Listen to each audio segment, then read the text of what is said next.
kita mulai saja kuliah ini dengan berdoa dulu. Baru ada 22, nggak apa ya. Taruh sebenarnya. Dari total ada 37. Enggak ada ini.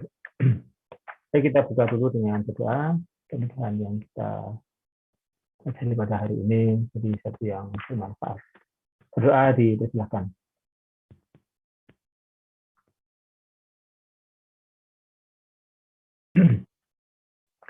Untuk pagi hari ini kita akan bahas lanjutan dari yang kemarin tentang membahas tentang besaran dan satuan. Dan ini kita akan bahas tentang masalah vektor. Wah ya. Baik, untuk awal kita presensi dulu aja. Saya ketahuan siapa yang masuk atau belum, terlambat atau tidak gitu ya. Kita mulai saja. Sebentar, presensinya dari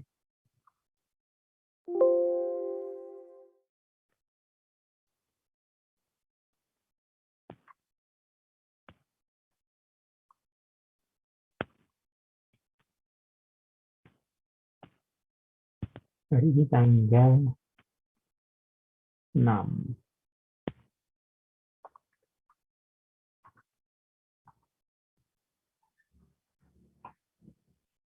Baik, saya panggil ya yang ada, silakan menjawab gitu. Febriani Nur Aziza ada? Hadir, Pak. Terus Farel Fahinsa Haria. Hadir, Pak. Bintang Nur Khairi Arzi. Hadir, Pak. Alika Dwi Rahmadania. Hadir, Pak. Farhan Prasetyo. Hadir, Pak. Engri Wildan Noviana. Hadir, Pak. Muhammad Farid Gimnastiar. Hadir, Pak. Krishna Yuda Maulana. Anzila Bagus Ramadan. Hadir, Pak. Tapi saya izin off cam ya, Pak. Oke. Syahrial Dani Wibowo. Syahrial, tidak ada. Adi Yoga Rizky Segara. Adi Yoga. Tidak ada kan? Zaki Nugraha. Halo, Zaki Nugraha. Tidak ada. Zakaria Umar Wijaya. Hadir, Pak. Oke. Aldi Febrianto. Hadir, Pak. Agung Budi Wibowo. Hadir, Pak. Ari Kurniawan. Ari Kurniawan, tidak ada. Brazen Rendia Saputra. Hadir, Pak. Muhammad Iksan Dwihanto. Muhammad Iksan. Aduh. Enggak ada. Muhammad Iksan. Juga Pratama. Hadir, Pak. Novel Faras Haryono. Hadir, Pak. Muhammad Sitian Fadillah. Hadir, Pak. Tadi bacanya apa? Fadlillah ya. Maaf. Tuku Arroyan. Hadir, Pak. Muhammad Hafiz Ramadan. Hadir, Pak. Aditya Ari Yuda. Hadir, Pak. Yuda Febrian. Hadir, Pak. Victovane Arsaria Roviano. Bu Victovani sepertinya sudah pindah, Pak. Kalau tidak salah, Pak. Pamit ya? Pernah pamit? Iya, kalau tidak pindah kelas itu pindah univ sepertinya, Pak. Oke. Saya tulis di kelas ini mundur. Oke, makasih. Rashid Amari Yahya. Rashid Amari Yahya. Tidak ada. Muhammad Ibrah Zaluli. Muhammad Ibrah Zaluli. Tidak ada. Rizky Ramadan. Hadir, Pak. Rizky ya. Hadir. Ya, Rizky Ramadan. Arik. Oke. Arik Rizky Kurniawan. Arik. Tidak ada. Noval Indra Ardana. Hadir, Pak. Terus Bagas Suryo Wibowo. Hadir, Pak. Elizabeth Juniarti Sirait. Hadir, Pak. Oke. Elvinta Adelia Rizki. Hadir, Pak. Muhammad Zaki Al-Haidar. Hadir, Pak. Melati Wangi Windari. Hadir, Pak. Abraham Mario Natari. Untuk Abraham juga sepertinya sudah pindah, Pak. Oke. Berarti menurut catatan ini tinggal 35 dari fase 2. Baik. Yang belum dipanggil dari siapa? Yang masuknya telat? Saya, Pak. Rashid Amari, Pak. Siapa? Rashid, Pak. Nomor berapa ya? Saya, Pak. Satu. Rashid nomor berapa? Rashid nomor Bentar, Pak. siapa lengkapnya? Rashid. Oh ini, oke, Rashid satu masuk. Oke, yang lain? Saya, Pak. Satu-satu. Nama, ayo. Ari Siapa? dulu, Pak. Siapa? Ari siapa? Ari Kurniawan. Ari Kurniawan. C. Ya. Oke. Oke, Ari Kurniawan sudah. Terus yang lain? Saya, Pak. Zaki Nugraha. Zaki Nugraha. Ya betul? Ya, Pak. Oke. Masih ada lagi?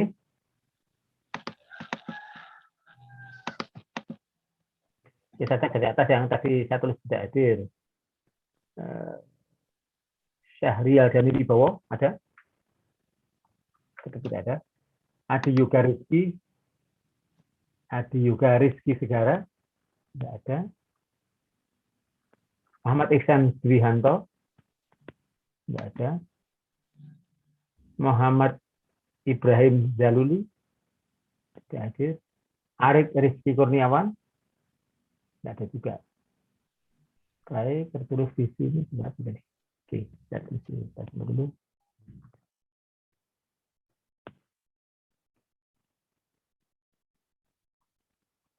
Oke, 32. Oke.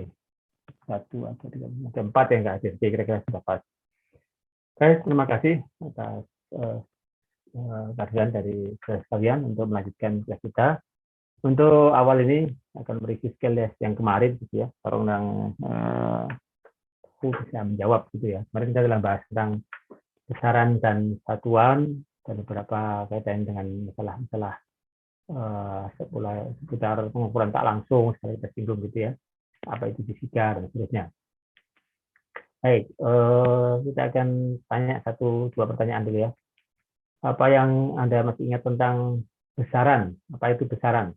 Siapa yang tahu? Tunjuk tangan. Angkat tangan. Apa itu besaran?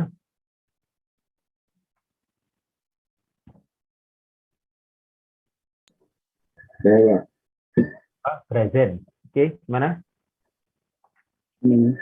Apa itu besaran? bisa diukur. Apa itu? Ulangi. Segala sesuatu yang bisa diukur. Oke, bagus. Makasih. Berikutnya, apa itu proses mengukur atau pengukuran? Ya, yang lain ya belum. Silakan. Saya, Pak. Siapa namanya? Pak. Zaki Nugraha. Zaki Nugraha. Ya, silakan. Oke. Pengukuran adalah membandingkan antara besaran dan satuan.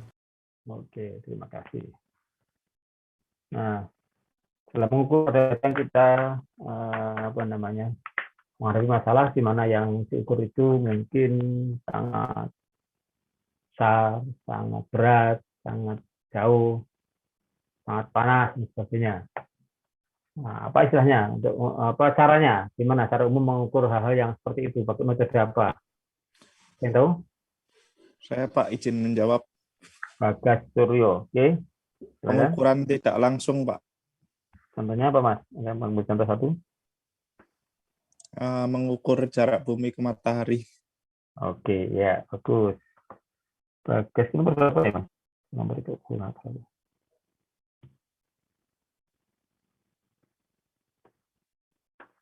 Mas Bagas ya? Nomor berapa, Mas? Presensinya atau nomor mahasiswanya belakangnya berapa?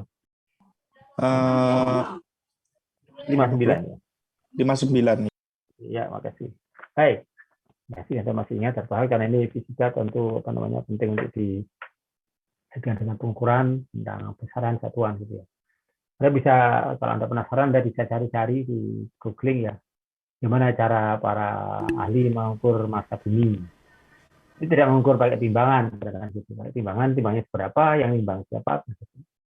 Tapi ternyata menggunakan hukum Newton, ya, itu bisa didapatkan dengan ada di sana ada beberapa hal, ada dibantu oleh beberapa penelitian yang lain tentang jari-jari bumi, karena asumsi bumi itu bulat bola, gitu ya. Kemudian ada tentang konstanta gravitasi universal yang ditemukan oleh Cavendish. Saya bisa menghitung. Jadi yang dihitung itu justru jari-jari, jari-jari bumi. Ya, ada konstanta gravitasi universal, lalu nanti bisa ketemu nanti massa dari bumi.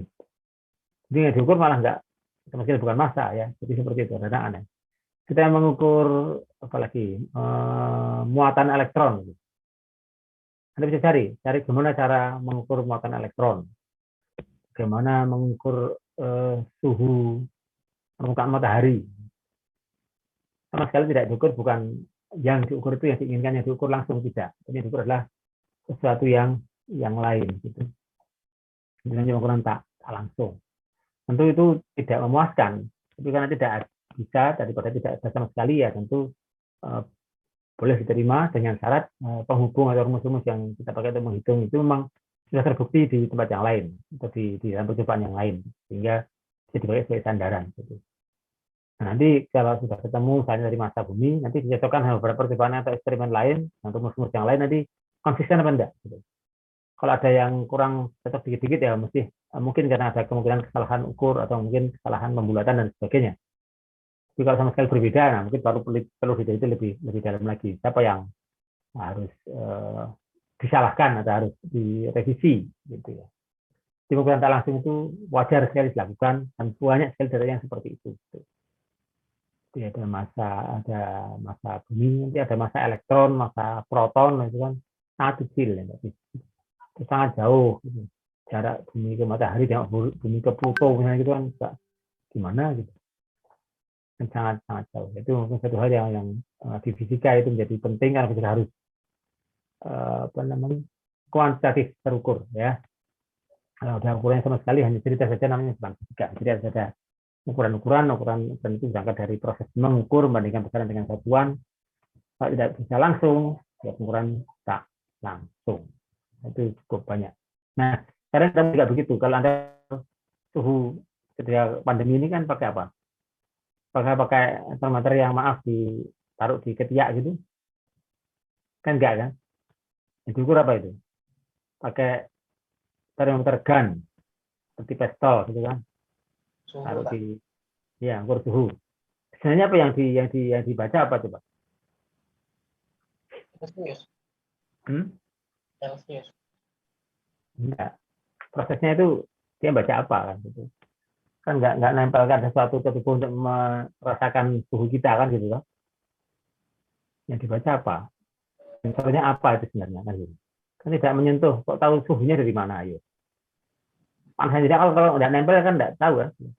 Ya diukur jangan-jangan udara di sekitar kita bukan tubuh kita. Nah, tapi dengan beberapa rumus yang diketahui, maka bisa aja kita menggunakan ukuran tak langsung. Itu namanya menggunakan apa? Alatnya menggunakan apa itu? Termometer gun itu? Elemen apa yang penting untuk mengukur suhu tubuh kita? Saya mau jawab? Izin menjawab, Pak. Ya, Naufal Indra. Ya, melalui radiasi, Pak. Radiasi apa? Melalui radiasi permukaan tubuh yang ditangkap dan diubah menjadi energi listrik. Oke. Menggunakan sensor apa kira-kira? Saya kira aja. Sensornya infrared ya, Pak? Apa bukan, Pak? Ya, betul infrared. Jadi tubuh itu ternyata kalau dilihat dengan cara cahaya dengan sensor yang peka, yang tepat tentunya maaf, itu memancarkan suatu semacam warna tertentu gitu. Warnanya dalam spektrum inframerah yang lebih rendah frekuensinya daripada warna merah atau cahaya merah. Dengan mata tidak kelihatan, tapi dengan ultraviolet kelihatan. Jadi kalau kita panas itu kelihatan agak merah. Dengan apa namanya kamera inframerah bisa kelihatan. Sekitar tubuh kita itu kayak ada apa ya? Kayak ada pendaran cahaya dari tubuh kita gitu ya. Agak merah, gitu. Agak merah kekuningan gitu. Tapi dengan sensor tertentu kalau dengan mata tidak kelihatan. Makanya kalau ada yang punya keahlian atau indera keenam, wah ini ada orangnya gini lagi marah, oh ini ada setannya dalam tubuhnya, itu kelihatan. Karena katanya begitu ya. Ini auranya bagaimana? Itu ya semacam itu. Mungkin dia punya karunia ada indera yang lain yang bisa melihat. Sebenarnya orang normal tidak bisa, tapi dengan alat tersebut, sensor tersebut bisa. Baik. Itu mengukur langsung itu mengukur radiasi yang dipancarkan oleh tubuh kita. Bukan langsung suhunya, tapi radiasi frekuensi tertentu itu mewakili panas. Nah, dari cara seperti itu juga, gitu, kira-kira bisa dipakai untuk mengukur suhu yang sangat panas atau sangat jauh seperti matahari itu. Tentu, wah ya, masa televisi gitu? Ya dari saya tidak bisa ke sana, itu sudah. Nanti itu bisa di cross check dengan cara-cara yang lain. Nah, kalau memang konsisten, ya berarti bisa dipakai. Baik, hari ini kita langsung lanjutkan tentang apa namanya vektor, skalar dan vektor. Masih kita sekali lagi tentang skalar dan vektor. Apa itu skalar? Ada yang tahu? Saya ingin menjawab, Pak. Farhan Prasetyo. Ya, silakan. Kalau skalar itu besaran fisika hanya punya besar. Hanya punya besaran saja, tapi tidak mempunyai arah. Kalau kecil, Mas, itu tidak punya besar.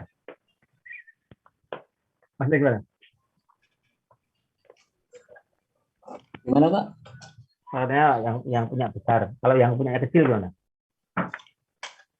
Mungkin garis besar kecil. Apa? Yang umum? Hanya punya? Kan kalau tadi Anda yang besar ya. Kalau bendanya kecil. Jadinya ini masalah bahasa. Hanya punya apa? Mungkin yang lebih umum.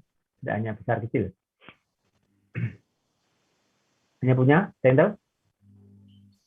Hanya Punya nilai mungkin, Pak. Ya, punya nilai. Oke, coba Farel ya yang membantu. Farel. Oke.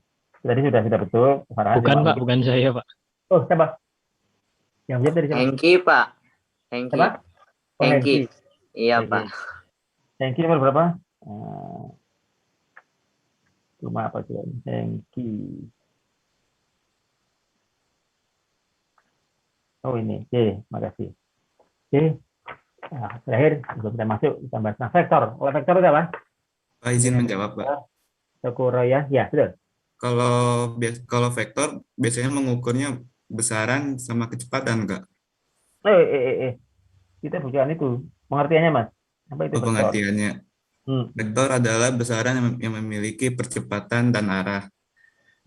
Contohnya kayak gaya, kecepatan, sama percepatan dan perpindahan, Pak. Loh, bentar, memiliki apa? Vektor adalah besaran fisika yang banyak termasuk besaran-besaran pada fisika yang termasuk besaran vektor memiliki besar. Pertanyaannya adalah vektor itu apa? Kalau dijawab yang singkat tapi benar sih, ayo. Besaran yang memiliki besar dan arah, Pak. Nah, gitu. Jangan contohnya dulu, bisnisnya dulu baru contohnya. Ya, kebalik. Jadi dia punya nilai dan punya arah. Iya. Oke, terima kasih. Nah, contohnya tadi apa? Saya mau menyebutkan kembali. Saya sebutkan Royan tadi. Contohnya apa? Gaya, Pak. Siapa harus jadi dulu? Saya Pak Muhammad Titian. Muhammad Titian apa, Mas? Contohnya tadi perpindahan, kecepatan. Lagi? Gaya. Tuh. Kalau bagi orang listrik apa? Untuk orang listrik? Medan listrik. Apa? Yang terkait dengan listrik, contohnya apa ya? Yang vektor. Medan listrik bukan, Pak? Ya, Anda catatnya kok. Tanya balik. Saya tahu? Tadi sudah betul ya, cuma saya ingin lebihkan lebih ke kasus yang listrik. Kan nanti orang dari bagian kita Dan magnet, Pak. apa? Dan magnet. Magnet boleh, Magnetik. dan listrik boleh, arus listrik juga iya. Ya. Jadi banyak ya termasuk vektor gitu. Oke, jadi vektor adalah satu besaran yang memiliki nilai dan memiliki itu tadi memiliki arah. Oke. Mana tadinya saya siapkan kok belum muncul. Sebentar, saya ambilkan dulu filenya untuk kita bahas bersama, kita tampilkan untuk jadi slide yang menjadi acuan kita untuk pagi hari ini tentang mana tadi yang mana ya? Saya siapkan dulu, salah.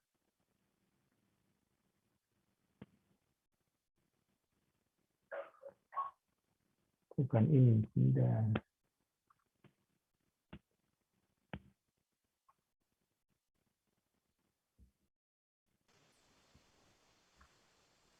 Oke, saya akan share screen saja. Kita mulai ya. Dari yang kami masuk, share saja. Nanti presentasinya nanti.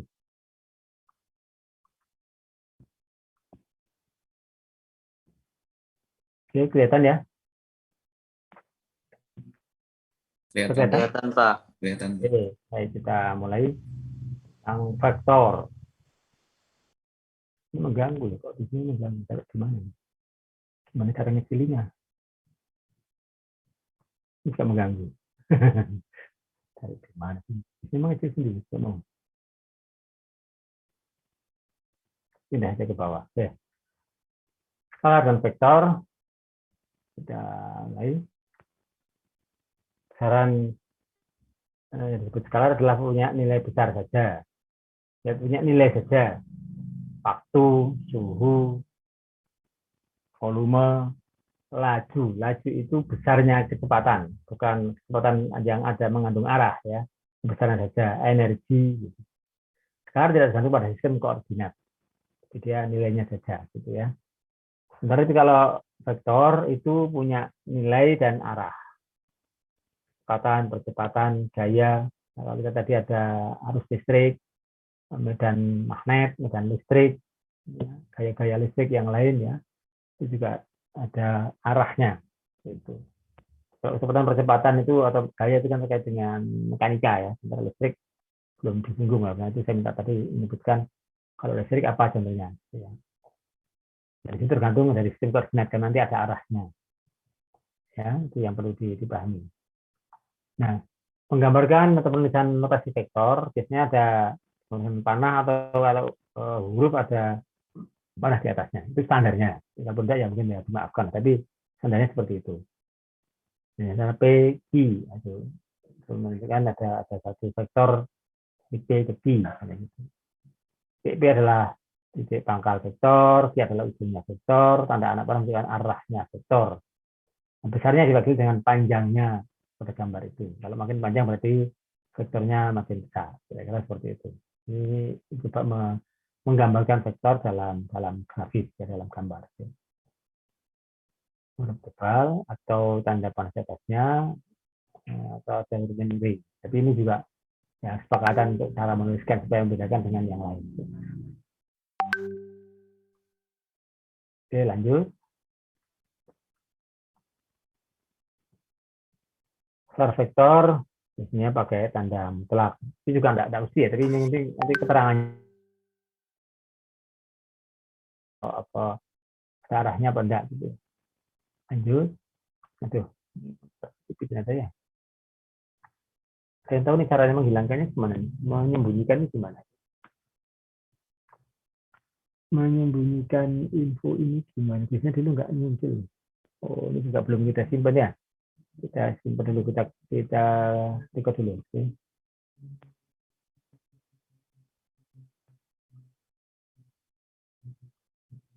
Untuk selanjutnya vektor digunakan huruf tebal. Oke, ini di slide ini, tapi kita sendiri juga nggak terlalu nanti keterangannya lebih penting ya. Dua vektor bersama jika arah dan besarnya sama. Tidak cukup besarnya sama, kalau arahnya berbeda tidak jadi. Kalau hanya arahnya sama, besarnya beda juga tidak bisa. Jadi karena dia mengandung nilai dan arah, maka kalau nilainya sama, arahnya sama, baru disebut vektornya itu sama.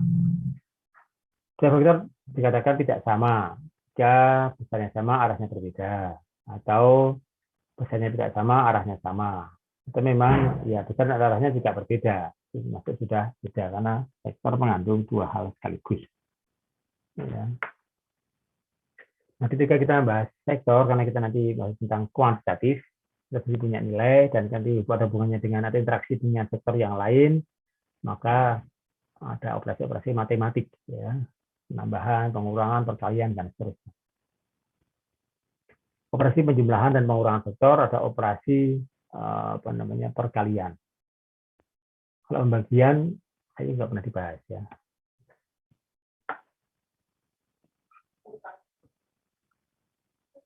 Penjumlahan dan pengurangan vektor. Ada metode jajaran jenjang, ada metode poligon, dan ada metode diuraikan dulu. Setelah itu nanti baru dijumlahkan sesuai dengan sumbunya. Yang pertama,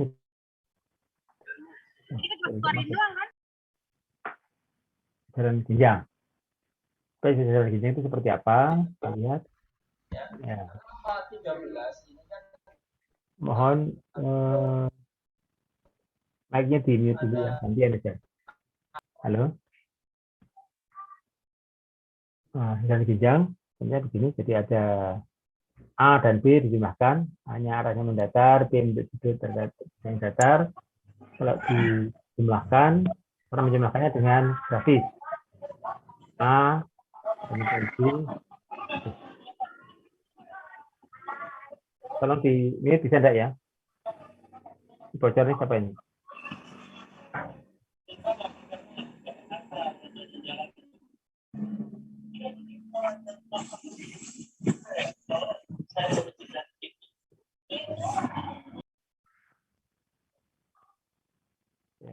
Saya matikan dari sini. Jadi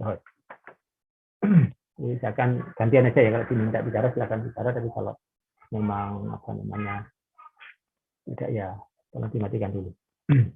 Baik, kita lanjutkan lagi, kita jelasin lagi. Di metode jajaran jenjang, jadi seperti jajaran jenjang, jadi ada A, lalu ada B, lalu dengan cari diagonal jajaran jenjang itu, gitu. Saya kira seperti itu.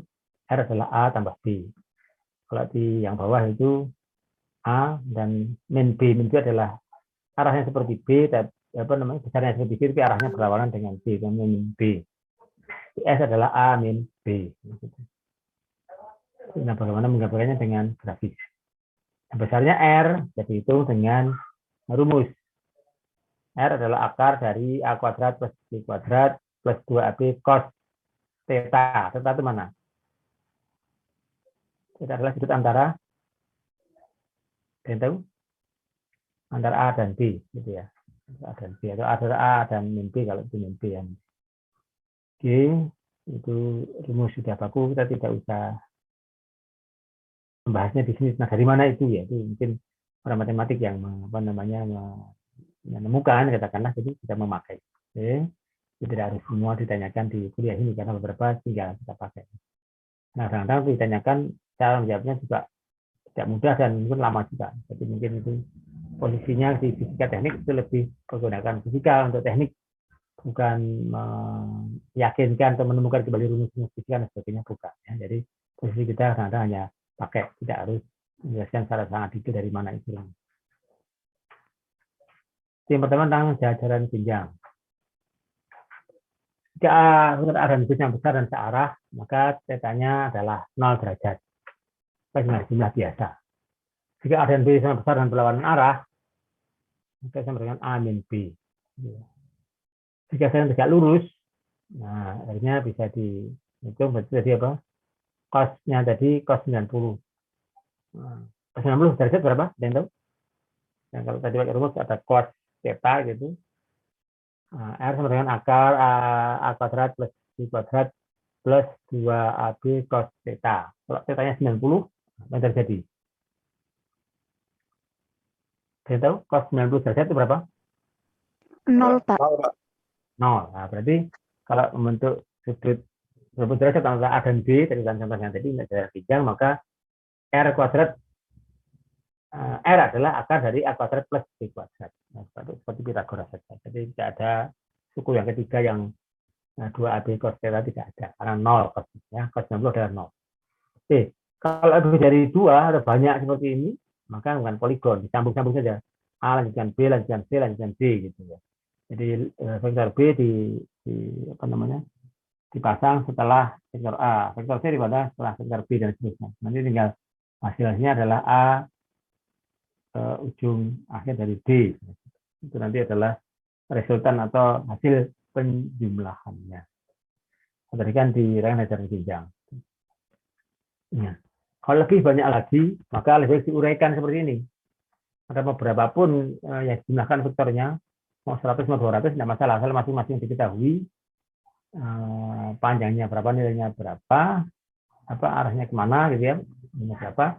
Maka diuraikan dulu satu-satu, nanti tinggal dijumlahkan menurut sumbu X, dijumlahkan menurut sumbu Y, lalu dicari R adalah, misalnya adalah R adalah akar X kuadrat dan RY kuadrat. Rx adalah apa namanya, nilai komponen X dari semua vektor yang ada. RY adalah komponen Y dari semua yang ada. Jadi di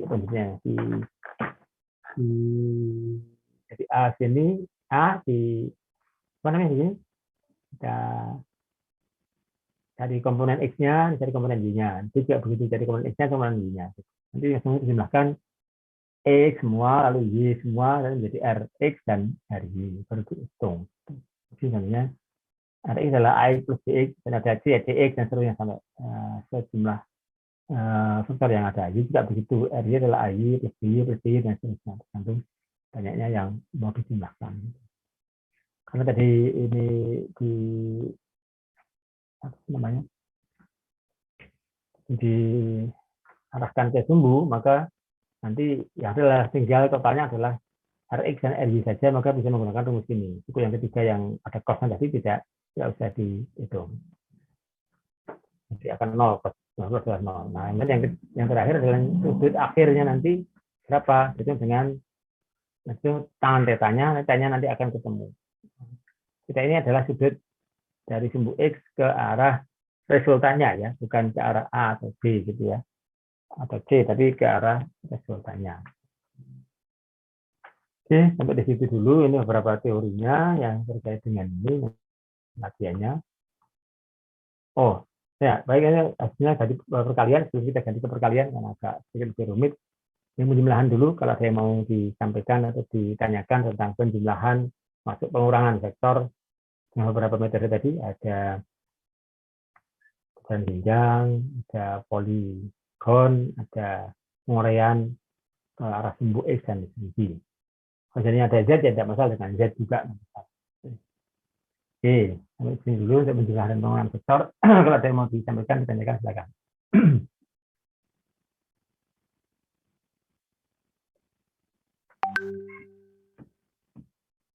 Cukup jelas ya? Oke, tidak ada pertanyaan? Dan nanti bisa. Jadi SMK, ada masalah? Ini agak matematis. Ya, kalau Anda tidak terlalu menghindari matematika, ya tidak apa-apa, nanti gampang. Baik, kita lanjut ke perkalian vektor. Soalnya saya.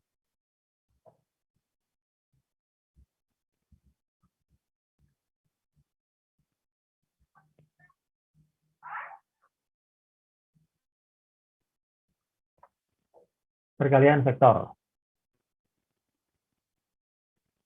Ada perkalian skalar dengan vektor, ada perkalian vektor dengan vektor, ada perkalian dot vektor, ada perkalian dot product dan cross product.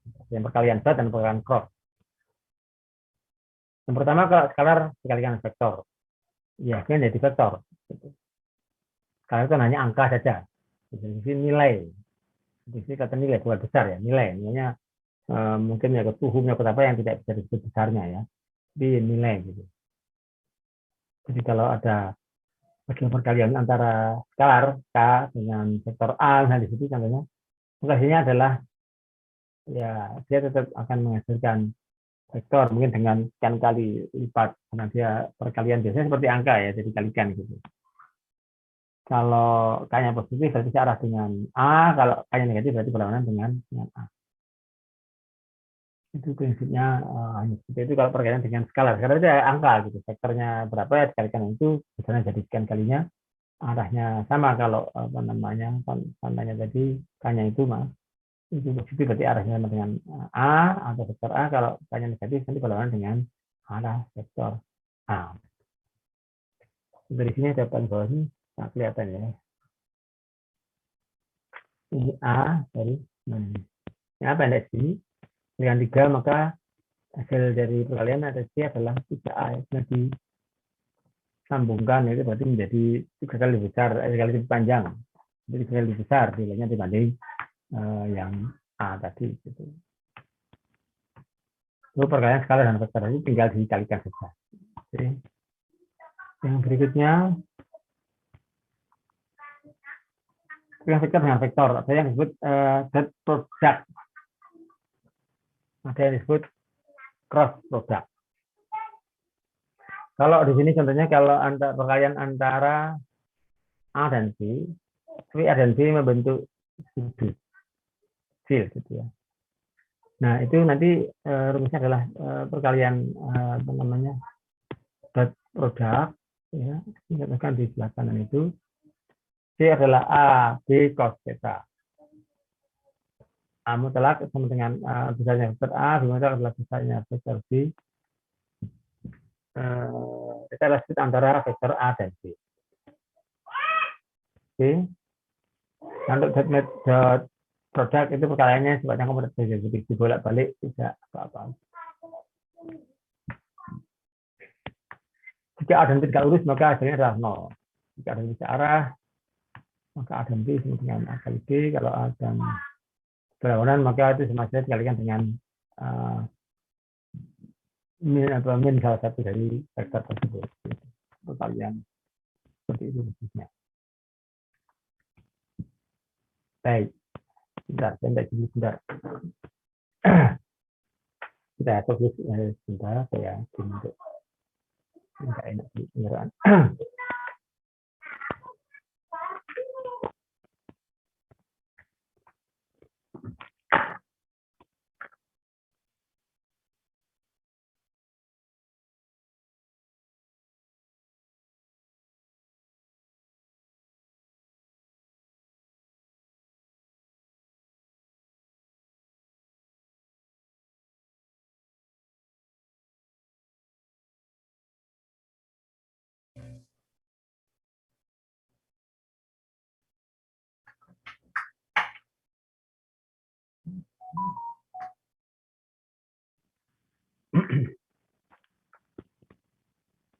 Kita lanjutkan ya. Jadi sampai perkalian vektor, kita buka lagi screen-nya. Jadi untuk perkalian vektor yang dot product itu berlaku hukum komutatif. A kali B sama B kali A, jadi bolak-balik boleh. Distributif A kali B, A kalikan B plus C, A sama dengan A kali B tambah A kali C. Nah, kalau tegak lurus, A kali B adalah 0. Kalau A dan B searah, A kali B sama dengan ya dikalikan saja. Kalau berlawanan arah sama dengan dikalikan dengan min ya. Dengan berlawanan berarti kan min. Jadi kalau tegak lurus pakai dot tidak bisa, nanti mungkin ketemunya adalah cross ya, cross. Ketemu pada memunculkan vektor lain yang arahnya tegak lurus dari bidang AB. Jadi kita lihat contohnya nanti ya. Nah ini untuk A dan B tegak lurus, jadi perhatikan A dan B ini sudutnya sudut di sini, dan nanti di sini akan muncul C. C-nya tidak dalam arah A dan B, tapi selalu terhadap bidang AB yang sana. Kalau A kali B, maka saya seperti aturan tangan kanan, gitu ya. A kali B, maka apa namanya? Jadi ini, saya ya, bayangkan. A ini B ke sana, maka seperti aturan skru putar kanan, gitu. Akan maju seperti memutar. Jadi kalau kita skru, kalau kita ingin memutar kanan, maka skru akan maju. Nah, kira-kira begitu. Kalau dari A ke B, dari tengah ke kanan, kalau Anda bayangkan dengan skru, maka dia akan maju. Kalau sebaliknya, di B ke A, dia akan mundur. Nah, ini adalah nanti di medan mahi dengan listrik akan seperti itu. Dengan besarnya adalah A kali A cross B sama dengan A angka besarnya A dengan nilainya B dengan sinus theta. Kalau tetanya itu 60 ya berarti penuh ya. Itu. Dan tidak bisa dibolak-balik karena bolak-balik hasilnya berbeda ya. Oke. Jika arah itu berlawanan maka A cross B adalah 0. Nah itu. Ya. Ini beberapa hal yang mungkin kita pakai nanti dibahas banyak di listrik banyak nih temuan. Oke, lanjut dulu. Vektor satuan. Dalam salah matematik kadang-kadang kita menggunakan seperti ini. Ini untuk antisipasi terhadap apa namanya? Mungkin kita menemukan nanti vektor itu tidak hanya terdiri dari x, y, z atau 3 dimensi, ini lebih banyak dari itu. Sehingga digambarkan tidak bisa atau sulit, gitu ya. Maka nanti menggunakan bantuan satuan I, G, K dan seterusnya, gitu ya. Lebih dari 3. Secara grafis kita memang hanya bisa bayangkan sampai 3 sampai 4 sudah bisa bayangkan ya. Tidak bisa kan bayangkan. Kita bayangkan dengan ruang. Dari itu kita tidak bisa. Oke, itu sumbu X sama I, sumbu Y sama dengan C, sumbu Z sama dengan K. Itu dinyatakan dengan vektor satuan. Ini juga, ini jarang kita matematika paling banyak. Oke, saya kira nanti saja kita cara pakai itu. Tapi kita nanti ngitung sampai soalnya saja. Kita lihat. Ada 5 buah vektor digambarkan sebagai berikut. Vektor A besarnya 19, Z-nya 0, untuk berikut dengan sumbu X. Ada vektor B panjangnya atau besarnya 15. Itu kan katakanlah misalnya arahnya 45 saya terhadap sumbu X. Yang C, yang B dan E semuanya diketahui panjangnya atau besarnya dan arahnya. Nah, kita biasanya kalau banyak seperti ini kita anjurkan untuk menggunakan penguraian. Jadi masing-masing vektor A, B, C, D, E di vektor transformasikan atau diarahkan untuk dilihat dari sumbu X dan sumbu Y. Nah, setelah itu nanti baru yang X dijumlah, yang Y dijumlah. Itu baru dicari resultannya. Terkait dengan vektor banyak yang dijumlah, banyak vektor yang dimakan. Kita hitung seperti ini. Nah dia terakhir tadi apa nih? Sebenarnya tadi terlalu langsung tadi. Oh sorry. Karena X dan Y itu tidak lurus, ya, sumbu X dan Y tidak lurus antara satu yang lain, maka cukup Rx kuadrat tambah Y kuadrat di akar ketemu R-nya. Kemudian besarnya arah vektor R dihitung dengan tangan theta. Nah, nanti dihitung thetanya berapa. Oke, saya kira itu yang juga cara kita bahas, jadi nanti kita saja. Ditanyakan tentang vektor, tadi jelas vektor itu sedikit kompleks dan harus ada apa namanya? Membayangkannya perlu digambar. Gitu ya. Jadi nanti kalau sudah paham nanti mungkin tinggal program saja tidak usah dibayangkan gambarnya. Kalau sudah dimensinya banyak, ruwet kan tidak bisa dibayangkan dengan pikiran. Saya sekali bayangkan. Baik, sampai situ dulu. Saya mau disampaikan, ditanyakan tentang vektor. Silakan, monggo.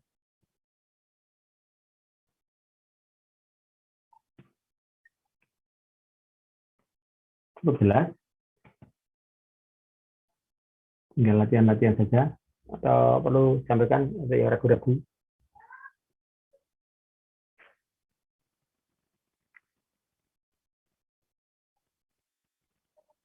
Ini filenya tadi kita share aja ya. Di share di mana? Di grup Lebih aja ya. Baik, Pak. Oke, sebentar. Kita di sisi dari AKC ini. Oke, saya share filenya. Sebentar.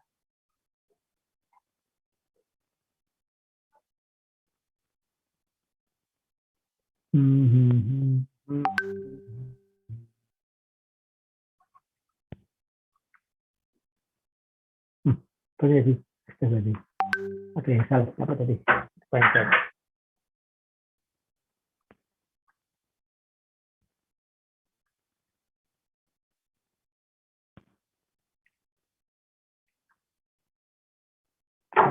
Dari sini.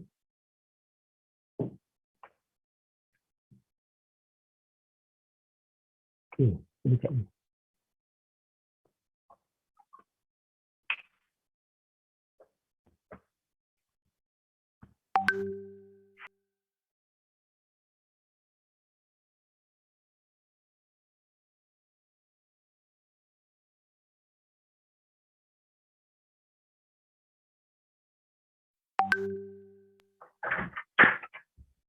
Baik, ada yang mau disampaikan, ditanyakan?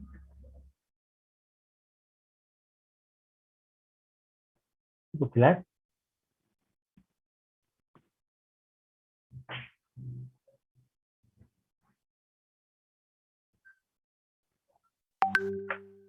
Lalu cepat, perlu diulangi.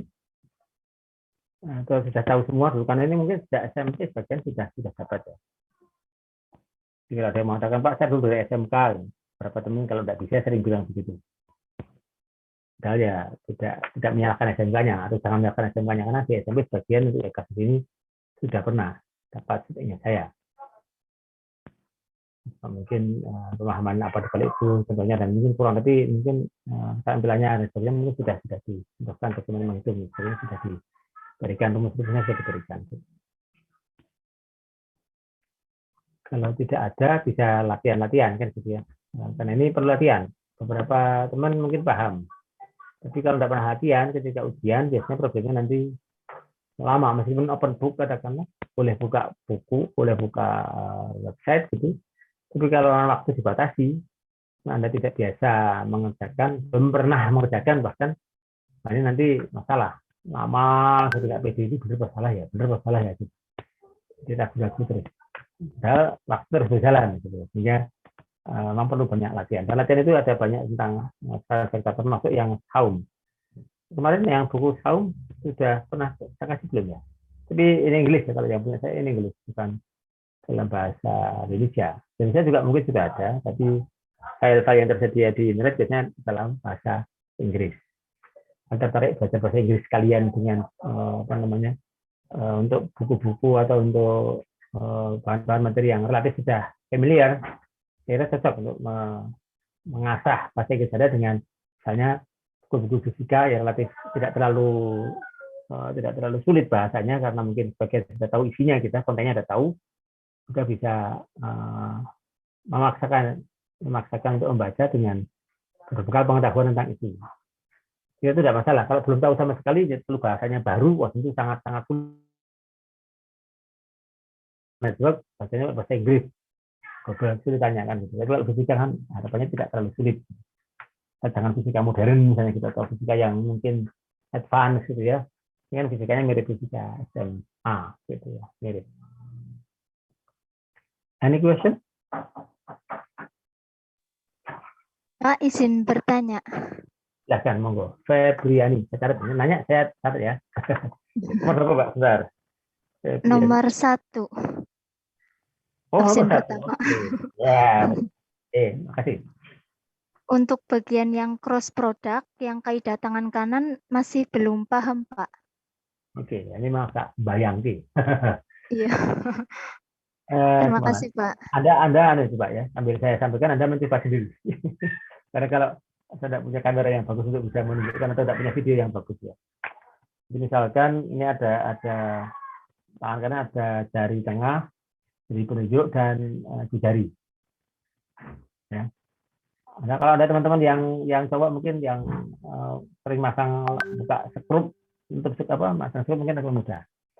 Nah, Ini kalau ini kita ada jari tengah, jari penunjuknya kita anggap ke atas, lalu jempolnya seperti ini. Nah, kalau kita memutar arah kanan, artinya dari jari tengah menuju jempol, menuju itu jari ini ya, putar kanan ya, putar kanan ini. Maka arah dari hasilnya adalah searah dengan jari telunjuk.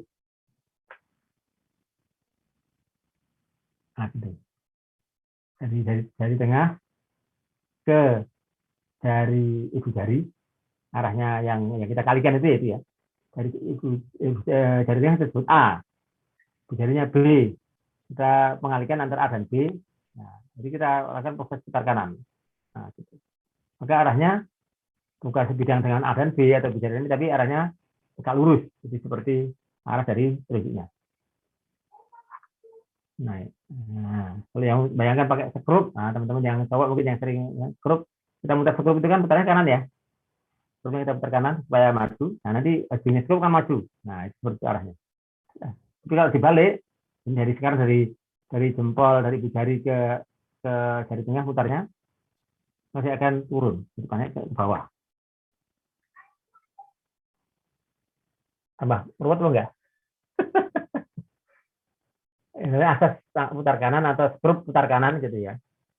Yang saya juga pernah buka nutup skrup kan, pakai obeng gitu, Mbak. Pernah, Mbak Febriani? Pernah, Pak, tapi nggak diperhatikan arahnya ke atas atau ke bawahnya. Enggak, bukan. Kalau skrup mungkin nanti atas bawah. Misalnya sebetulnya kita putar kanan, skrupnya maju apa mundur? Kalau kita skrupnya kita putar kanan dengan obeng. Udah lama, Pak. Udah lupa. Ya kalau tidak apa, tapi ini meskipun Anda mungkin kurang suka karena mungkin teman-teman yang cewek sukanya kegiatan yang mungkin lebih feminin ya, masak dan sebagainya atau mungkin menjahit dan sebagainya. Tapi karena kita di teknik, di listrik ya paling tidak obeng, skrup ya tidak dihindari ya. Mungkin di rumah punya gitu. Nah, teman-teman yang cowok saya kira segera bayangkan kalau Anda punya motor, punya apa yang mungkin perlu skrup atau obeng dan sebagainya. Kalau ada skrup kita putar kanan, maka skrupnya akan makin maju. Pernah enggak ya cowok dulu? Mas Aldi, betul ya? Pernah pakai skrup ya? Nah, itu berarti cara beda. Jadi kalau putarnya ke kanan, jadi yang kita kalikan A dan B itu putarnya ke kanan, nanti dia akan maju. Kembali pakai jari tangan. Jari tengah dan ibu jari. Kalau putar kanan, berarti saya bayangannya dari jari tengah menuju ibu jari. Jadi ini yang A itu adalah misalnya tadi A kali B, yang A adalah jari tengah, yang B-nya ibu jari. Putar menuju A dari jari tengah. Nah, ini arahnya akan seperti aturan tangan kanan, dia akan maju yang apa namanya? Arah telunjuknya. Itu aja. Ini A, B. Tapi kalau seandainya dibalik, itu mesti kebalikan dari ini, dia akan turun. Ya. Nanti kalau Anda lihat nanti dalam bahasan yang di magnet nanti, sekarang sedikit loncat ya, kita bayangkan yang lain. Ada dua kabel, ini dia di lapangan. Ada dua kabel masing-masing punya arus listrik. Gitu. Ya, kalau arusnya itu searah dua kabel itu, karena ada arus listrik ada arus listrik itu akan menimbulkan medan magnet di sekitarnya. Sekitar arus listrik akan tertimbul medan magnet. Kalau ada dua arus, akan ada gaya nanti di antara keduanya. Nah, itu apakah nanti kalau searah apakah makin mendekat atau menjauh? Nah, itu bisa di real. Jadi ada saling berpengaruh, ada dua konduktor berdampingan, masing-masing ada arusnya, itu akan ada gaya di antara keduanya. Nah, itu karena ada arus listrik dan ada medan magnet, maka berarti perkalian cross. Menarik. itu menarik. Ternyata kalau dicek nanti, kalau arusnya searah nanti dia akan cenderung dua kabel dari aliran arusnya searah, gitu ya. Maka dia cenderung akan mendekat. Gimana ceritanya nanti bahasa di magnet ya, di medan magnet. Nah, ini ada arus sana, ini kalau di sini nanti, nah arahnya kemana dia? dia akan saling mendekat. Intinya gitu, contohnya gitu. Agak jauh ya, tapi nanti saja. Salah nih kayak kalau ngasih contoh ini. Terlalu rumit karena materinya belum sampai. Baik, kembali ke pertanyaan tadi, membayangkan itu ya seperti disebutkan tadi, pakai aturan tangan kanan atau kerup putar kanan gitu. Nah, antara A dan B itu mana yang kalau disebutkan dengan arahnya, apakah itu seperti putar kanan, seperti putar kiri gitu. Kita lihat ke slide coba, kita lihat ke slide, mudah-mudahan bisa membantu lagi. Untuk jelas berposisi karena ini memang sifatnya apa ya, sifatnya abstrak, sifatnya terkait dengan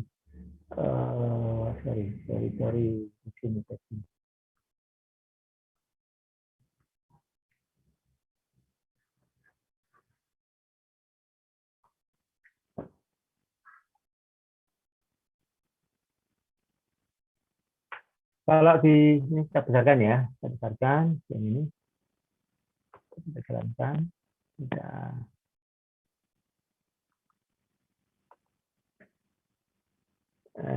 penanya tadi Mbak Febriani, yang gambar kiri katanya Mbak ya, itu antara jari tangan dengan ibu jari, ini beda cara menjelaskannya. Jadi kalau arah yang dikalikan itu mengikuti arah jari yang selain ibu jari, dari A ke B gitu ya, maka hasil perkaliannya, crossnya adalah searah ibu jari. Mudah nggak Mbak? Jadi kalau kita begini ya, seperti memberikan jempol itu apa, mengacungkan jempol, memberikan tanda penghargaan. Maka kalau ada perkalian vektornya itu dari pangkal jari menuju keluar gini, gini kan, nah gini. Seperti di situ gambarkan A ke B gitu, maka arah hasilnya adalah arah dengan ibu jari. Kalau sebaliknya sebaliknya tidak usah diwalkan, yang diwalkan satu saja. Ke sana berarti kalau dibalik ya berarti ke bawah. Perlawanan ke arah ibu jari. Apakah membantu? Nah ini contoh bagaimana bisa dengan beberapa cara. Ya. Jadi pakai tiga jari boleh, tapi ini kan begini tadi. Dari A. Mungkin kemudian pakai aturan tangan kanan yang seperti tadi, pakai antara ibu jari dengan jari-jari yang lain. Di sini kan menunjukkan pola putarannya dari A ke B, B ke A, otomatis baliknya. Jadi kita apakan satu saja ya, jangan dua-duanya tiap nanti kebalik-balik. Apalagi satu, karena itu artinya berlawanan kan. Satu aja saya paham betul, mantap, nggak ragu-ragu, nah itu sama. Teman-teman yang apa namanya pakai obeng sekrup kan, nah, kalau kita mutar kanan otomatis maju. Jadi kalau perkalian vektor dari A dan B-nya itu cenderung mengarah dari A ke B itu ke kanan, otomatis maju sekrupnya itu. Sebenarnya pakai sekrup. Nah, jadi pakai tadi yang tarik jari dengan jari-jari yang lain. Nah, gimana? Tambah pusing? Kelihatan sebenarnya. Terima kasih Pak. Sudah paham belum? Sudah. Lumayan Pak, sudah. Mudah-mudahan. Ya, semuanya. Memang tidak mudah ya, menggambar sesuatu yang membayangkan, abstrak itu susah. Nggak kelihatan langsung, itu lebih susah lagi. Ini kelihatan aja masih membingungkan ya, tidak kelihatan. Maka dulu saya membayangkan bagaimana menjelaskan adanya terjadi aliran listrik atau arus listrik, hubungannya dengan tegangan listrik, hubungannya dengan hambatan listrik pada kabel gitu.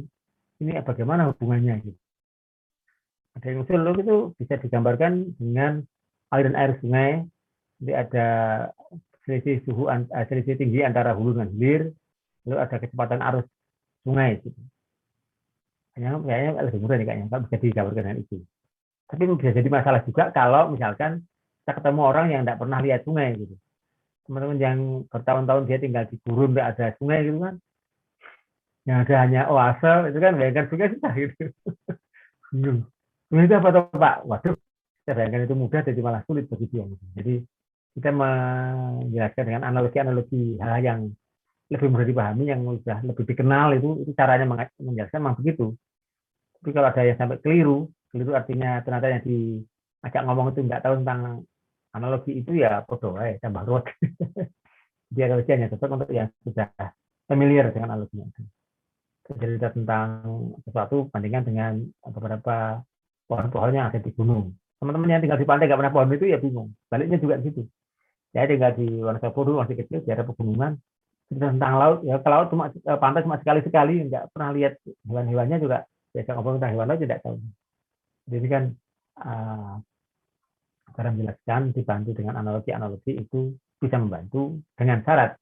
Ya diajak ngomong memang tahu yang dianalogikan itu, kalau tidak tahu ya tambah. Cepat atau paling tidak sama saja tetap tidak. Ini gambarnya dengan tangan atau jari gitu ya. Mudah-mudahan lebih mudah. Oke. Nanti kalau belum paham tanya lagi. Yang lain dulu, silakan kalau saya mau bertanya. Jadi tidak harus menjawab. Bertanya pun dapat poin. Silakan. Pak, saya ingin bertanya. Silakan. Panggilannya siapa? Juni atau Eli atau? Biasa sih teman-teman saya manggil saya Lije, Pak. Oh itu. Ya, oke. Salah gimana? Oke, silakan.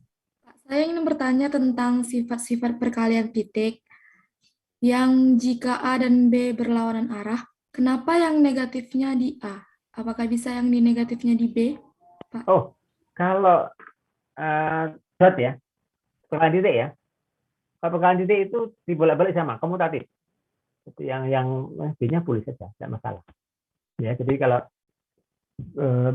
perkalian dot atau perkalian titik itu sifatnya bolak-balik. Jadi yang minus A-nya atau B-nya sama saja. Hasilnya nanti tidak punya arah, sama saja.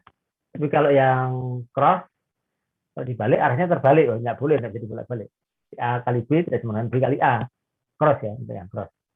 A cross B tidak sama dengan B cross A, karena arahnya hasilnya akan berlawanan. Tapi kalau A dot B akan sama dengan B dot A, hasilnya adalah scalar. Sebenarnya nanti dalam menghitung usaha, ini sama dengan Fs cos theta. Ada gayanya, ada perpindahannya, tapi totalnya adalah kalau usahanya ya angka saja gitu. Usahanya kemana lo? Usahanya ya sekian joule, gitu. Tidak lalu ada arahnya kemana. Gitu. Jadi itu membuktikan bahwa kalau dengan dibolak-balik tidak ada pengaruh karena nanti hasilnya adalah angka saja. Begitu? Apa tadi? Lise. Iya, Pak.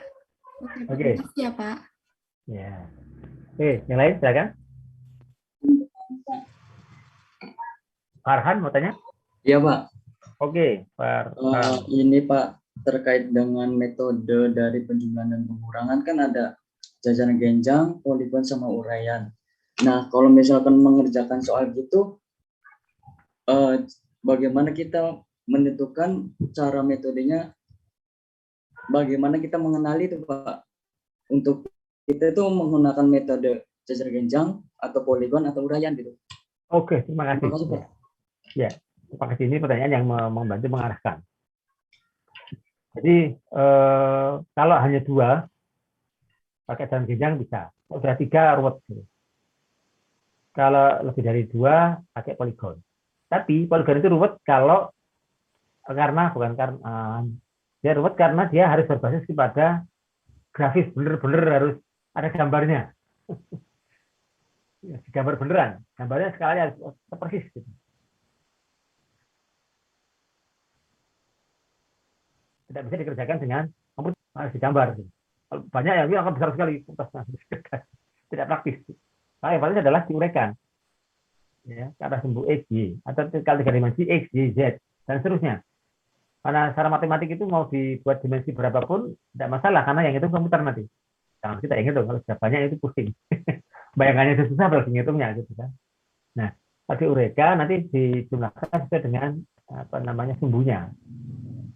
Mau 5 di gambaran saya tadi contoh soal sekilas tadi ada 5 faktor dijumlahkan, maka masing-masing diarahkan ke sumbu dan sumbu Y, di jumlah X, jumlah sumbu X-nya berapa, jumlah sumbu Y-nya berapa, masing-masing dikuadratkan di akar, selesai. Tambah lagi 10 lagi, tidak masalah. Ingat dalam komputer itu membantu kita untuk menghitung dengan cepat. Jadi komputer sebenarnya tidak pinter ya, komputer itu bodoh. Jadi menghitung dengan cepat. Kalau sampai kita kalah sama komputer itu ya salah kita, mungkin kita yang bodoh. Jadi kita lebih pintar daripada komputer karena komputer itu tidak cerdas sama sekali, dia hanya bisa menghitung cepat. Kita mungkin tidak secepat dia, tapi kita lebih kreatif, kita punya keinginan ini, kita punya kreativitas, punya inovasi. Komputer tidak punya. Komputer ya garis in, garis out, kalau yang masuk sampah, keluarnya sampah, kalau yang masuk baik, keluarnya baik.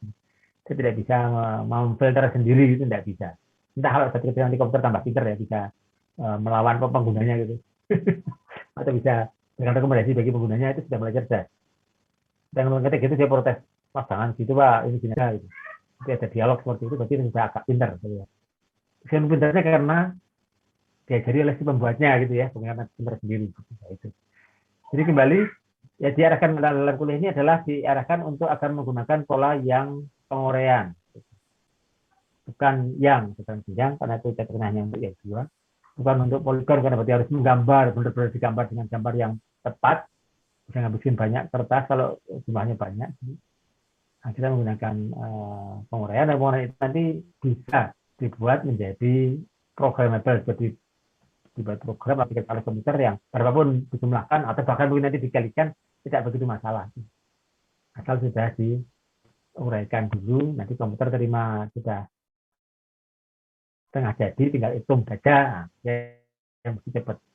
Komputer jangan disuruh membahas yang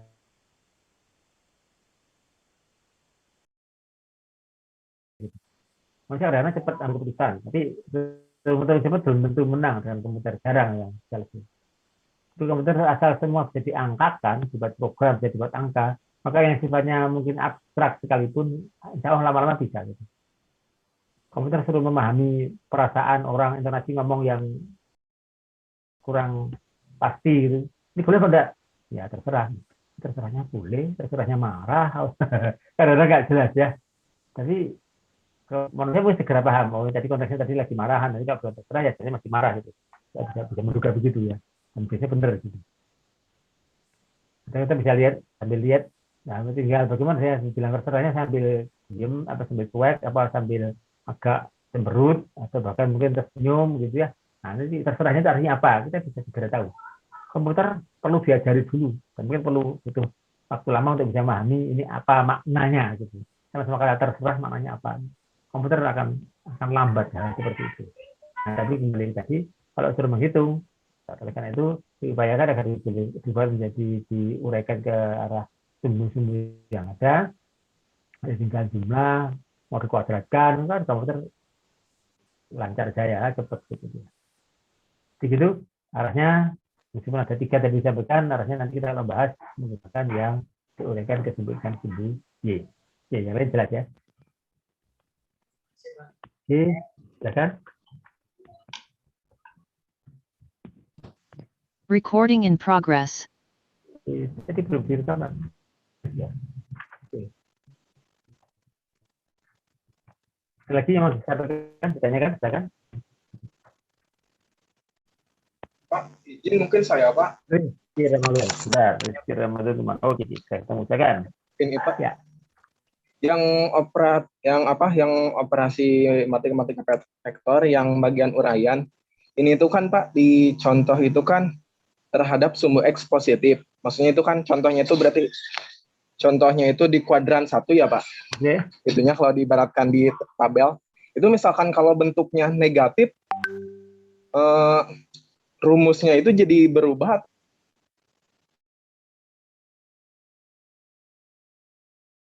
Ya terhadap misalkan ini kan terhadap sub gimana Pak? Oke. Terima kasih Pak. Ya, sebelum membuka soal kita harus jawab. Nanti yang B itu ada yang negatif toh Mas? Kenapa Pak? Masalah ada lihat contoh soal belum? Masalah saja. Oh. Contoh soal belum sih Pak. Oke, belum ke sana. Sekarang kita buka saja ya. Saya share contoh soal nanti akan terjawab. Oke. Makasih pertanyaannya, kita akan lihat contoh soal. Oke. Kelihatan?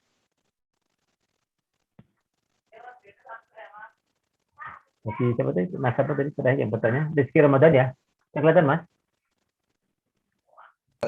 Sudah Pak, sudah terlihat. Itu sumbu X saja. Ini agak aneh ya. Biasanya X-nya itu mendatar di vertikal, tapi ya tidak apa-apa. Kita ikuti ini. Konsisten apa tidak dengan ini? A hanya ada dalam sumbu X loh. Ini salah juga. Antar gambarnya salah atau A itu arahnya sumbu X. Oh, ini yang salah ternyata simbolnya Mas ya. Yang sumbu ini X ya. Yang hari ini X ya. Ini Y. Buktinya adalah ini. Komponen X-nya ada, Y-nya 0. Nah, diralat ya, tadi belum secara ralat. Jadi gambarnya ini arahnya yang mendatar ini X, bukan Y, ini kebalik ya. Yang ini X, yang ini Y. Ya, oke. S1A adalah 19 nilainya, lalu arahnya sebetulnya 0. Jadi ini dari sini 0. Nilainya tadi apa tadi? Kuadran 1, 2, 3, 4. Kemudian yang B ini ada nilainya dan ada sudutnya. Jadi ada di sini X-nya ada, Y-nya ada. Yang C ke kuadran 2, yang ke atas positif, ya. Tapi yang ke atasnya positif, Y-nya. Kemudian yang ke arah X karena dia ke kiri, dia negatif. Gitu. Yang D ini ke kiri, jadi dua-duanya negatif. Dan 98, dan 5. Ada E, itu hanya ke bawah saja, berarti yang X-nya 0, Y-nya min. Di min tidak ada masalah, Mas. Kalau ke kuadran yang kuadran 1, 2, 3, 4, semuanya ada di sini. Plus, min, ya min, nanti dijumlahkan. Begitu, Mas Rizky Ramadan. Apakah sudah menjawab pertanyaan Anda? Sudah, Pak. Makasih, Pak. Makasih. Jadi prinsipnya sama saja. Dan ini mau dijumlahkan lebih banyak faktor lagi, kan tinggal diuraikan ke sumbu-sumbu Y. Jadi X-nya dijumlah, Y-nya dijumlah. Plus dan min, tidak ada masalah kan, tinggal dijumlah. Yang lain bisa ikut terbantu mudah-mudahan dari pertanyaan tadi. Ini saya katakan tadi yang lain belum sempat tanya, ada yang nanya salah satu, yang lain yang kepingin nanya jadi, oh nggak jadi, sudah ikut terjawab. Yang perlu diralat adalah ini yang ke atas itu Y, yang ke kanan itu X. Ini letakkan simbolnya clear, ya. Yang diralat dulu. Oke, cukup tentang ini. Yang lain silakan. Saya stop dulu ya. Sepertinya. Makasih atas pertanyaannya, mungkin membantu yang lain juga.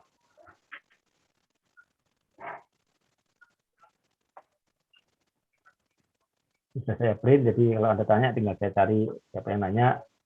Bisa nanya 2 kali, saya tandai gitu ya, nanti tinggal direkap nanti. Nilai pertanyaan nih dianggap didapat nilai berapa kan gitu ya. Oke. Cukup?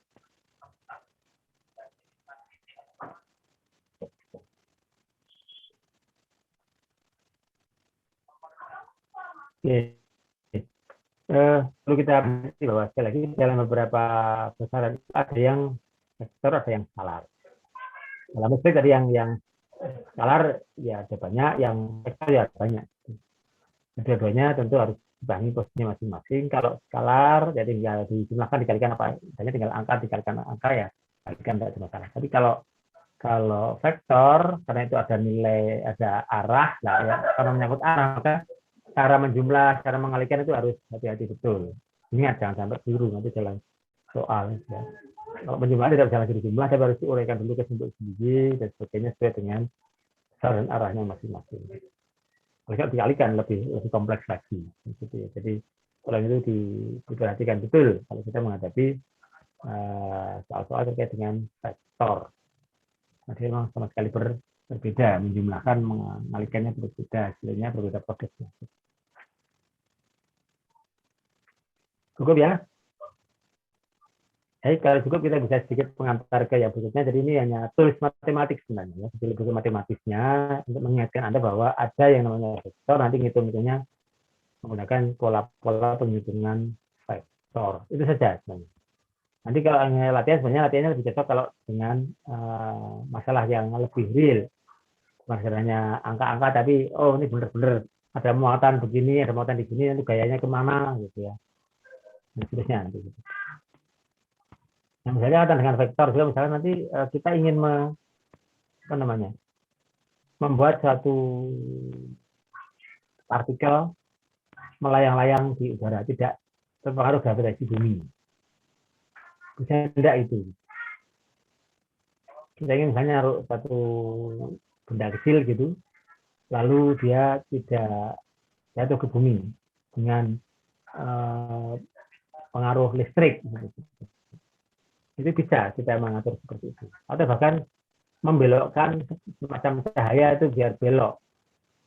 Anda pernah belajar tentang tabung televisi atau CRT, cathode ray tube, model tabung TV yang lama yang gede-gede itu, yang di depannya lebar, yang belakangnya mengecil, ada satu titik, ada elektron gun di belakang gitu ya.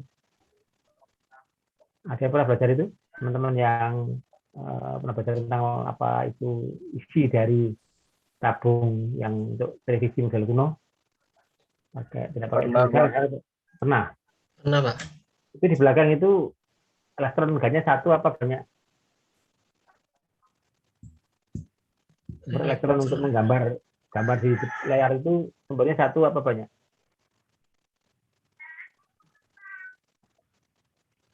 Dia dari belakang melepaskan elektron, menembakkan elektron dari belakang. Gitu. Iya. Nah, itu sumber atau pistolnya itu untuk menembak tadi atau elektron gunnya itu satu sumber atau banyak? Untuk apa, Pak? CRT. Ya, Saya bisa googling, Anda lihat gambarnya silakan. Itu di belakangnya itu sumber elektronnya dari satu sumber atau banyak sumber? Oh, elektronnya. Elektron gunnya. Ini satu sumber. Satu sumber. Memang hanya satu. Pertanyaannya bagaimana mungkin gambar itu kan ada luasannya sekian inch, kita bilangnya gitu ya. Oh iya. 17E, 19E, 21E dan seterusnya, itu yang udah lama. Tapi kan di layar di luar itu kan pikselnya banyak sekali. Seluas layar itu. Padahal sumbernya cuma satu. Nah, bagaimana kalau bisa gambarnya penuh satu layar, bahkan bisa lihat film, bisa lihat macam-macam itu gambarnya ganti-ganti seperti itu. Gimana tekniknya itu? Ada yang tahu? Saya muncul gambar di layar televisi pakai CRT itu gimana caranya? Sementara sumber yang bisa menghasilkan gambar yaitu tembakan elektron dari belakang. Penembaknya cuma ada satu senapan, kayak gitu. Tapi kok hasil tembakannya kalau bisa memenuhi layar, gitu. Dan itu caranya mungkin dibelokkan, Pak, cahayanya. Pakai defleksi, ya. Kumparan defleksi. Jadi ternyata itu bisa dibelokkan. Beloknya bisa ke kanan, ke kiri, ke atas, ke bawah. Gitu. Iya. Hal itu kan suatu materi, ada masanya, ya, ada matanya. Itu ternyata bisa dibelok-belokkan.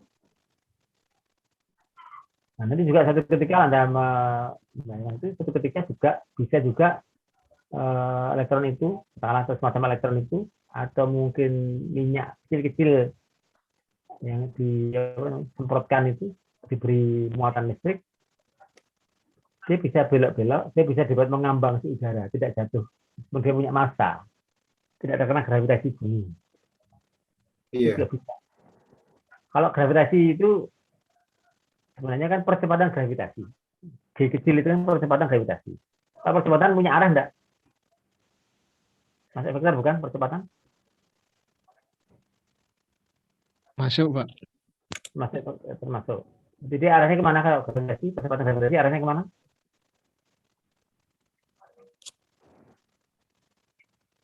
Arah dari gravitasi, percepatan gravitasi, maaf.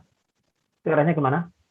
Ke kanan, ke kiri, ke atas, ke bawah? Ke bawah, Pak. Ke bawah, menuju pusat bumi. Dengan cara tertentu, massa tadi, logam atau logam, mungkin kertas minyak atau apa gitu ya, itu bisa dibuat mengambang. Supaya tidak jatuh, berarti dia harus diberi gaya apa? Jadi kan gaya gravitasi menarik dia ke bawah. Supaya dia bisa tidak jatuh, itu ada gaya yang mengimbangi gravitasi. Arahnya kemana? Atas. Ke atas. Nah, Kira gaya apa yang bisa mengimbangi itu yang ke atas mengimbangi gravitasi bumi untuk minyak atau air tetes itu supaya ada ide?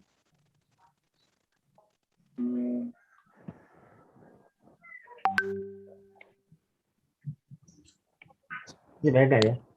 Penyemprotkan minyak atau air gitu, serot ke udara gitu, karena lama-lama jatuh kan itu ya. Kecil-kecil. Tapi kita bisa kok membuat suasana di satu ruangan tertentu gitu, semprotkan tidak jatuh lagi gitu, diam di tempat gitu. Bisa bayangkan? Pakai apa? Ya, Farel. Kira-kira pakai apa? Panas, Pak. Nguap nanti. Nggak diem, menguap tadi. Habis. Yang lebih pas. Ya. Ruang hampa. Hampa pasti kan gravitasi itu kan. Kalau di bumi. Ini di ruang angkasa. Vakum, Pak. Vakum apa nggak kena gravitasi? Kena. Maka jatuh juga. Penyemprotan minyak di dalam ruang hampa tetap jatuh juga. Karena tetap kena gravitasi juga. Dia punya massa kena gravitasi. Ada punya itu. Itu sudah saya pancing dengan apa tadi? Dengan CRT tadi. Kanan, Pak. Tekanan. Kak, tekanan nggak ngalahkan tadi. Yang lebih tepat adalah dengan memberikan gaya listrik. Jadi itu kita beri muatan dengan cara tertentu. Jadi dia bukan minyak yang netral muatannya. Kita beri muatan. Lalu ketika dalam ruangan tadi kita beri medan listrik. Jadi ada gaya listrik yang menarik ke atas muatan itu dilihat bukan sebagai minyak, tapi minyak bermuatan listrik. Gitu. Kalau muatan itu berbeda jenis kan tarik menarik ya, benar? Muatan yang berlawanan jenis plus dan min akan tarik menarik. Nah dia bisa tarik ke atas, ya kita atur tarikannya itu supaya sama dengan yang besar dengan gaya gravitasi bumi. Kalau terlalu besar ya tentu malah nempel ke atas. Dari misalnya seperti ini, ada lapisan ini tengah-tengahnya seperti ini ada lapisan yang punya medan magnet. Kalau misalnya ini minyaknya itu muatannya positif, kita beri supaya yang atas itu negatif, bawah positif. Jadi baterai hubungan positifnya ke atas misalnya gitu ya, ini ke bawah, yang muatannya di dalam minyak yang tadi negatif, dia akan cenderung ke atas misalnya. Ini tegangannya mungkin cukup tinggi, nanti bisa menarik, ya, melawan gravitasi bumi. Karena saya tidak hanya bisa menarik, itu menarik belok aja bisa cepat. Jadi atau tadi kan cepat sekali, dia bisa belok. Saking besarnya kekuatan untuk menarik tadi. Seandainya dia diem kan nempel, karena dia cepat tinggi dia tidak lalu nempel dan belok. Jadi bisa dibelokkan dengan medan listrik, medan magnet itu bisa membelokkan. Nanti di dalam contoh nanti akan menunjukkan bahwa vektor-vektor itu harus diperhitungkan atau sifat-sifatnya seperti apa. Gitu ya. Ada vektor ke bawah ya kita lawan dengan vektor yang ke atas, gitu. Dari ke bawah dengan dari ke atas. Dan seterusnya. Jadi ada banyak hal tentang vektor-vektor yang itu perlu dipahami arah dan besarnya. Kalau arahnya hanya atas bawah, ya itu tinggal besarnya saja dimainkan. Ya, itu cukup menarik ya. Ini salah satu teknik untuk atau metode untuk menghitung massa, belum massa adalah muatan dulu, muatan elektron dengan percobaan tetes minyak oleh Profesor Millikan namanya. Disemprotkan dia di satu tabung, satu ruang kecil gitu, semprotkan dan diberi medan listrik yang apa namanya, di sana diamati dengan mikroskop. Jadi, ternyata apa namanya muatan yang menurutnya itu cenderung kelipatan dari angka tertentu gitu. Maksudnya elektron sangat kecil ya kelihatannya, tapi kalau dihitung muatannya nanti kok selalu kelipatan dari suatu angka tertentu. Sekian kali itu. Oh, berarti ada yang terkecilnya itulah yang disebut muatan elektron. Nah, ini sebenarnya menduga begitu, tidak benar-benar mengukur satu itu enggak ya. Kadang-kadang wah gitu tuh banyak kok bisa disebutkan begitu. Udah percobaan yang teliti dan diulang-ulang dengan rupa, selalu kelipatan dari angka tertentu. Tidak pernah angkanya tengah-tengah ada yang lain gitu. Oh, maka ada satu contoh kecil adalah muatan elektron. Nah, gitu itu kesimpulannya kira-kira seperti itu yang dibuat tadi untuk menemukan tadi. Kalau menghitung ini apa masa bumi tadi yang skalar tadi dengan mengukur jari-jari. Jadi dia menentukan arah mengukur jarak di antara dua kota. Ini percobaan sebelum Masehi itu ya. Orang kuno dulu sudah bisa menemukan jarak dua kota, lalu dia mengetahui proses gerak semu matahari. Kalau hari ini tanggal ini dia bumi di atas matahari jam 12 di atas kota kita, nanti mungkin beberapa hari kemudian, beberapa bulan kemudian dia akan ada di atas kota apa pada waktu siang hari ya. Nanti diketahui nanti pada hari-hari yang penting tadi nanti bisa dicari apa namanya matahari pasti tanggal 12 di sini, nanti di tempat yang lain itu pada jam berapa, nanti akan ada kita tegakkan satu apa namanya batang secara tegak lurus, nanti akan ada bayangan tadi akan jadi kita sudutnya dan seterusnya. Ini sangat matematis, geometris gitu, nanti bisa digunakan untuk menghitung jari-jari bumi dengan asumsi bumi adalah bulat. Itu bisa. Sudah sejak zaman sebelum Masehi. Nah, itu beberapa pakar dari Yunani, Romawi sudah sampai seperti itu. Lalu kemudian disambungkan dengan misalnya Newton, nanti bisa digunakan untuk mengukur massa bumi. Wah, ini nanti kolaborasi banyak pakar yang tidak langsung gitu ya, nanti bisa digunakan untuk menghitung ini, menghitung itu. Gitu.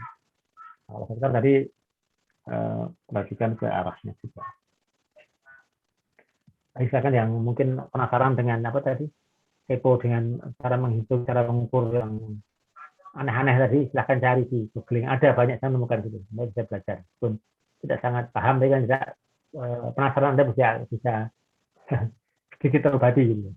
Ukur massa bumi, ukur massa matahari, ukur panas matahari, ukur apa tadi massa elektron dan sebagainya, muatan elektron. Gitu.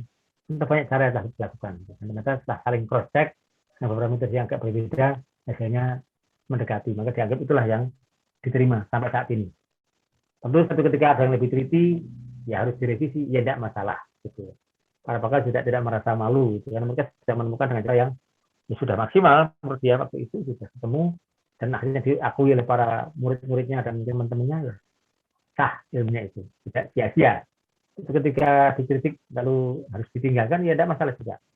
Bagaimana Einstein mengkritik Newton, ya Newton beberapa nggak jadi dipakai. Gitu. Seperti ini, kaitan dengan rumus yang kedua dari Newton, pernah tahu? S sama dengan M kali A. Pernah dengar itu? Iya, SMP pernah ya? F sama dengan M kali A. Apa maknanya itu? Saya tahu?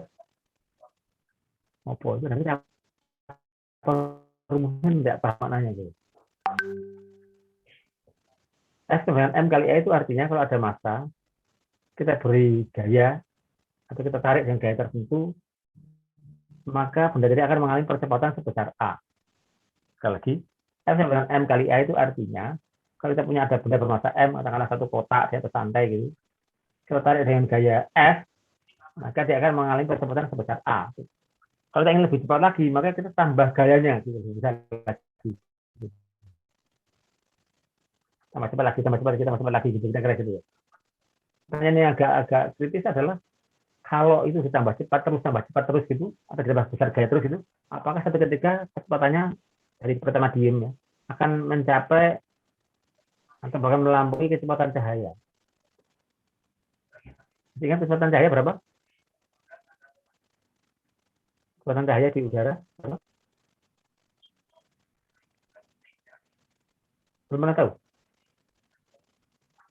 Cahaya adalah kira-kira ya 300.000 kilometer per detik. Nah, kembali ke Newton dan itu tadi berlaku. Tidak sepenuhnya berlaku, bukannya salah. Tidak sepenuhnya berlaku. Jadi masalah apa? Ketika kecepatan hasil dari percepatan tadi itu mendekati kecepatan cahaya. Ternyata dari beberapa penelitian yang dilakukan itu tidak pernah melampaui kecepatan cahaya.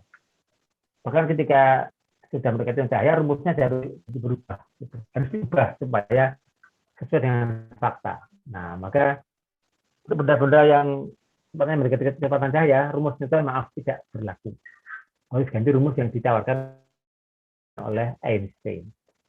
Apakah rumus Newton salah? Enggak juga sih. Ya cuma untuk kecepatan yang jauh dari kecepatan cahaya. Gitu. Jadi revisi tidak apa-apa, karena toh kita menemukan dengan berbagai alat dan perhitungan di zamannya aja. Betul ya betul. Ketika ada alat-alat yang bisa mengecepatan yang sangat tinggi seperti Newton itu ada yang kurang.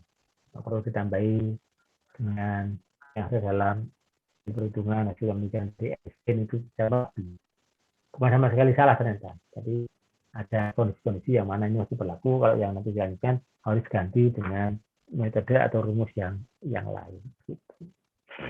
Baik, itu dulu. Jadi kita besok akan bahas tentang hukum Coulomb atau mungkin tentang muatan listrik dan hukum Coulomb. Gitu ya. Pernah dengar hukum Coulomb? Hukum Coulomb. Apa itu hukum Coulomb? Teman-teman?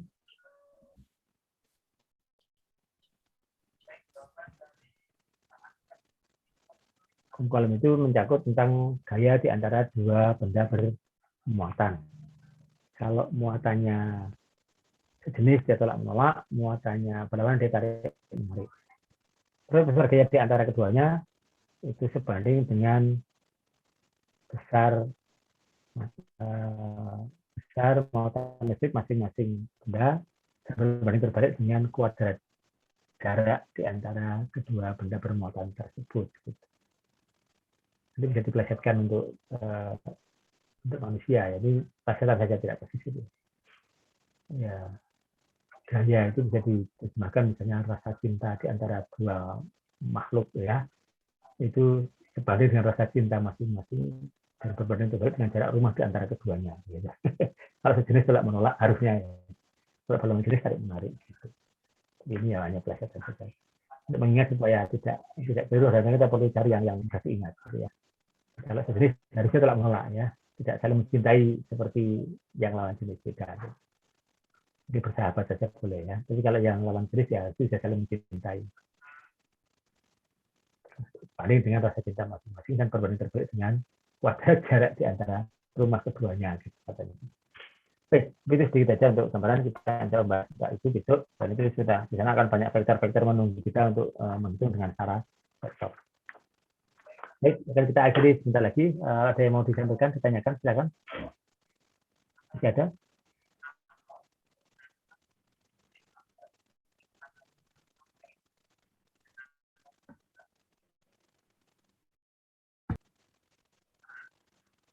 Cukup? Baik, kalau tidak ada, ini masih ada kuliah setelah ini, teman-teman? Untuk pas ini? Ada kuliah lagi? Ada. Pas setelah ini? Izin menjawab, Pak, jam 12:30 nanti. Oh, masih ada. Oke. Ya, sudah. Saya kira itu dulu untuk kali ini. Sudah cukup untuk ini. Pak Suci juga baik. Terima kasih atas peran serta teman-teman untuk menjawab atau bertanya. Ini jadi awal yang baik untuk aktif di kelas. Yang kemarin tadi belum, besok lagi silahkan untuk bertanya atau menjawab pertanyaan saya. Saya kira itu bahannya. Anda bisa cari apa itu tentang muatan dan hukum Coulomb itu. Atau saya share sekarang. Sebenarnya harusnya share di mana? Di Bismart, tapi belum juga ya, karena nggak ribet. Baik, saya coba share di sini ya tentang apa tadi hukum Coulomb. Tapi yang sekarang mulai in English ya. Sebentar, saya carikan dulu dalam bahasa Inggris. Hukum Coulomb yang terakhir yang mana?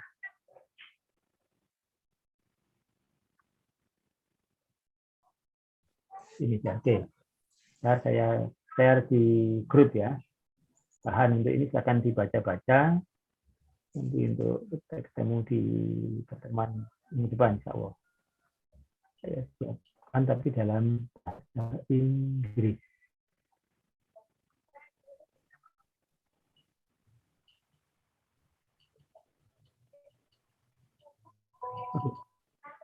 Problem ya, jaringan saya tiba-tiba kok masalah.